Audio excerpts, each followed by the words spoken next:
આપણી આંખ કેવી રીતે કામ કરે છે ચાલો જોઈએ. પ્રકાશ નેત્રમણીમાંથી પસાર થાય છે, ક્રિસ્ટલિન લેન્સ દ્વારા કેન્દ્રિત થાય છે અને નેત્રપટલ પર છબી બનાવે છે.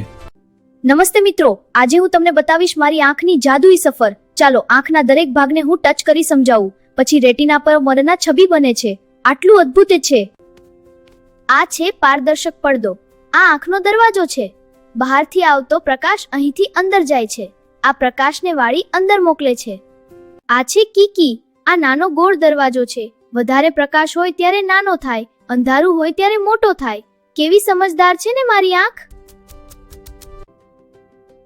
આ છે આઈરિસ. આ આંખનો રંગીન ભાગ છે.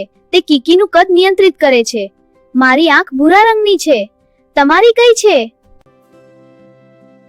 આ છે નેત્રમણી. આ કેમેરા લેન્સ જેવી છે. દૂર વસ્તુ માટે પાતળી અને નજીક માટે જાડી બને છે, એટલે બધું સાફ દેખાય છે. આ છે નેત્રપટલ.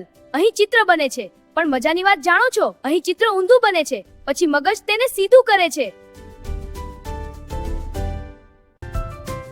આ છે દ્રષ્ટિ નર્વ. આ મેસેન્જર છે. નેત્રપટલથી સંદેશ મગજ સુધી પહોંચાડે છે અને પછી આપણે બધું જોઈ શકીએ. ચાલો ફરી એકવાર જોઈએ. પ્રકાશ, પારદર્શક પટલ, કીકી, નેત્રમણી, નેત્રપણી, દ્રષ્ટિપટલ, દ્રષ્ટિગર્ભ અને પછી દુનિયા રંગીન બની જાય છે. આંખના આ ભાગને નેત્રમણી કહે છે. હા, અને આ કીકી છે. આવી નવી માહિતી મેળવવા ચેનલને સબસ્ક્રાઇબ કરશો. ફરી મળીશું. આવજો.